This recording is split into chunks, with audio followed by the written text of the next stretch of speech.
So, you've got a great business idea and you're ready to make it a real, official thing in Nigeria. Perfect. In this explainer, we're going to walk you through exactly how to get that done, from the first piece of paper to the final certificate. Let's get right to it. Are you ready to take that side hustle, that big vision, and turn it into a formally recognized company? I know it feels like a huge step, but trust me, it's absolutely achievable. In the next 5 minutes, we're going to break down the entire journey, from that first spark of an idea all the way to a fully incorporated company. And our guide for this whole trip? It's Nigeria's company law, the Companies and Allied Matters Act, or CAMA for short. Okay, first things first. Before you can get in the game and start playing, you gotta know who the referee is, right?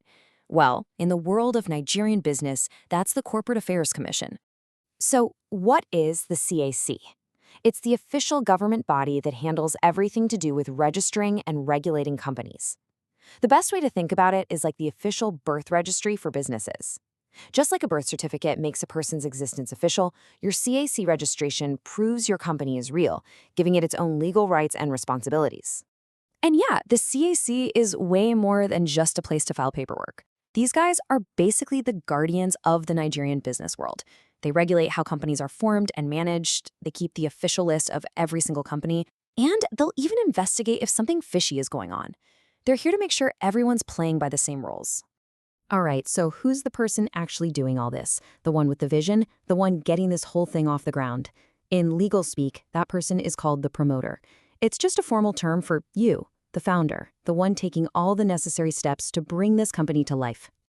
Okay, now for a really big decision. You have to choose your company's identity. And listen, this is more than just checking a box on a form. This is a huge strategic choice that's going to affect everything down the line, from how you run the business to how you get funding.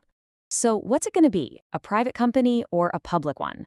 Think of it like this. A private company or an LTD is kind of like a close-knit family. It's meant for a smaller group, and ownership isn't just open to anyone. A public company or PLC, on the other hand, is more like a big, bustling city. It can offer shares to the public, meaning anyone can buy a piece of it. Let's dig into what that actually means. With private companies, you're looking at a pretty tight-knit group. You can only have up to 50 members or owners. Public companies, they can have thousands, no limit. But here's the real game changer, selling your shares. In a private company, you can't just sell your piece to whoever you want. There are restrictions. But in a public company, shares can be bought and sold freely. And that is how they raise big money from the public. So you might be asking, why go through all this trouble? The answer is one of the biggest perks of incorporating: limited liability. This is like your financial armor. It creates a wall between your business debts and your personal assets. So if the company runs into trouble, your personal car, your house, they're safe. Your risk is limited only to what you've invested in your shares. Okay, you've picked your company type, you know the rules. Now it's time to actually get in the game and make it official. This is the incorporation playbook, your step-by-step guide to getting registered with the CAC and turning that business plan into a legal entity. Ready? Here's how it goes. Step 1, reserve your name. You'll give the CAC a couple of options, and once they approve one, it's yours for 60 days. Step 2, get your documents ready. This means drafting your company's constitution. Step 3, file all the important details: who the directors are, where you're located, your share capital. Step 4 is the statement of compliance. Basically, you're officially declaring that you followed all the rules. And finally, Step 5, if everything checks out, the CAC issues your certificate of incorporation. And just like that, your company is officially born. Now remember those documents from Step 2, the memorandum and articles of association? They are super important. Think of them as your company's constitution or even its DNA. The memorandum is the public-facing part. It says what your company does. The articles, on the other hand, are the internal rule book. They cover everything from how board meetings are run to the rights of your shareholders. All right, your company is officially on the map, but who's actually running the thing? Who's steering the ship?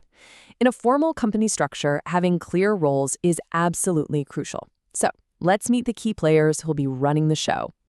You'll hear two main titles thrown around: directors and shareholders. It's really important to know the difference. Directors are the managers. They're the ones running the business day to day. Shareholders, they're the owners. They own the company through their shares. And their big jobs are to appoint the directors and vote on major company decisions. Now, being a director isn't just a fancy title on a business card. It's a huge responsibility, a legal duty, really. You have to act in the company's best interest, always. That means no funny business, no putting your personal interests ahead of the company's, and basically making decisions with the care and skill of a top-notch professional. And hey, let's not forget the unsung hero of many companies, the company secretary. For most companies, this isn't an optional role. They're the ones making sure all the I's are dotted and T's are crossed when it comes to compliance and administration. They keep the company out of trouble and on the right side of the law. Okay, on to our final section, and it's a big one: money, the lifeblood of any company. We're talking about shares, the fuel that powers your business and gives you the resources you need to really grow. So, what exactly is a share? It's so much more than just a piece of paper. It's your official membership card to the ownership club. It represents your slice of the company, giving you a voice in its future and a right to a piece of the profits. You can't just start a company with zero capital. Just like you can't build a house without a foundation, the law says every company has to have a minimum amount of issued share capital. This is basically the initial value of shares the company creates and puts out there. It's the seed money that gets everything started. So for a private limited company, that magic number is 100,000 naira. That's the minimum value of shares you need to have on paper when you register. It's a tangible sign that you're serious about this venture. But if you're thinking bigger, if you're aiming for the big leagues with a public limited company, you've got to level up. The minimum for a PLC is a much higher 2 million naira. And that big jump reflects the greater scale and public responsibility that comes with being a publicly traded company.